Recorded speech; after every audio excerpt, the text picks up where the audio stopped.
The air hung heavy and still, not a leaf dared to move. An unnatural hush had fallen over the forest, broken only by the occasional groan of a tree or the rustle of unseen creatures. A low rumble echoed in the distance, more felt than heard, like the growl of a slumbering beast.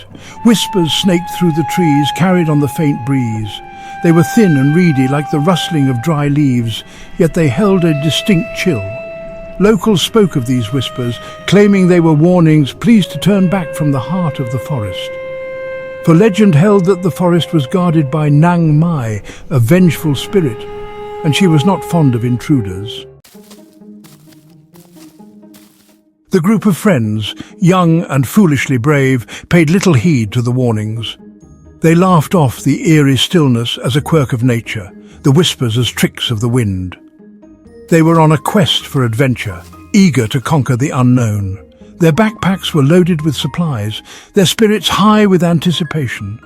The forest path beckoned them deeper, a lush green tunnel leading into the heart of the unknown. The sunlight, filtering through the dense canopy, cast long, dancing shadows that seemed to writhe with a life of their own. The deeper they ventured, the more the forest seemed to close in around them, the trees growing denser, the light dimmer. It was as if the forest itself was alive, watching, waiting. This place is kind of spooky, don't you think? Come on, it's just a forest. Nothing to be scared of. We've been through worse. Still, those whispers, they feel different, like a warning. Maybe we should be more careful. But as the sun began its descent, casting long fingers of shadow across the forest floor, the atmosphere shifted. The air grew colder. The laughter died down, replaced by an uneasy silence. The whispers seemed to grow louder, more insistent, laced with a note of warning that sent shivers down their spines. The forest, once inviting, now felt like a labyrinth of shadows and secrets, each step forward a journey into the unknown.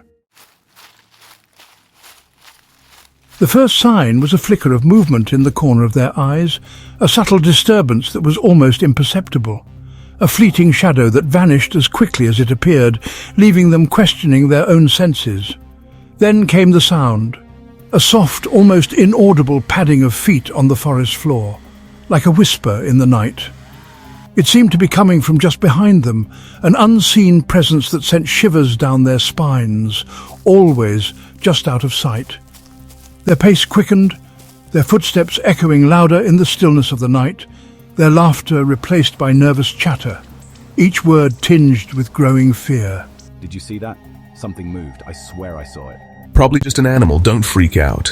We're in the woods after all. I don't know. It feels like we're being watched. This doesn't feel right. Each rustle of leaves, every movement in the underbrush, every snap of a twig, amplified in the silence, sent a jolt of fear through their hearts. They tried to convince themselves it was just an animal, a deer or a wild boar, something harmless. But deep down, a primal fear began to take root, growing with each passing moment. The forest itself seemed to be closing in around them, the darkness pressing in, the once welcoming path now a menacing tunnel, narrowing with each step. The trees loomed like silent giants, their presence oppressive, their branches twisting and contorting like grasping claws, reaching out to ensnare them. They were trapped in a nightmare, a waking terror. And the nightmare was just beginning, the forest holding its breath, waiting. The unseen intruder was out there, lurking, and they were not alone. The air grew thick with the smell of damp earth and decay. The temperature plummeted, sending a chill through their bones that even their warmest layers couldn't penetrate. They pressed on, their hearts pounding in their chests, desperate to escape the suffocating darkness that seemed to be closing in on them. Then they saw them. Two glowing red eyes, like embers in the darkness, staring at them from the depths of the forest. They hung suspended in the air, unblinking, filled with a cold, malevolent intelligence that sent shivers down their spines. Oh my god, do you see that? What is that? We need to get out of here now. A gasp escaped one of the friends, a strangled cry of terror. Their blood ran cold, their breath catching in their throats. They knew then, with a certainty that chilled them to the bone, that they were not alone. Something was hunting them. something ancient and evil. The eyes blinked and the forest seemed to hold its breath, as if the very trees and creatures within sensed the impending doom. What is that? Is it watching us? Then, with a guttural shriek that tore through the stillness, a figure emerged from the trees, its presence sending chills down their spines. Oh no, it's her. It's Nang Mai. The stories were true. Her skin, pale and luminescent, seemed to shimmer and shift, revealing glimpses of rotting flesh beneath, a horrifying sight that made their blood run cold. Her eyes, those terrifying red eyes, burned with a cold fire, reflecting the fury that raged within her, a fury that promised no mercy. Long black hair, as dark as the night itself, cascaded down her back, twisting and coiling like living serpents, adding to her menacing aura. Her form was indistinct, a shimmering apparition that seemed to be woven from shadow and mist, an ethereal presence that defied reality. I can't believe it. The legends were true. We should have listened. The friends were paralyzed with fear, their legs rooted to the spot, unable to move or even think clearly. We need to run, now before it's too late. It's too late. She's coming. We can't escape her wrath. The forest itself seemed to recoil from her touch, the trees groaning in protest as she glided towards them, her long, sharp claws extended, ready to strike. You have trespassed, and now you will pay. Your fate is sealed. The wrath of Nang Mai was upon them, an ancient vengeance that would not be denied. The spell was broken. With a surge of adrenaline, the friends turned and ran. They didn't dare look back, didn't dare slow down, driven by a primal instinct to survive. The forest floor seemed to rise up to trip them, thorns snagged at their clothes, branches lashed out like whips. But they didn't stop.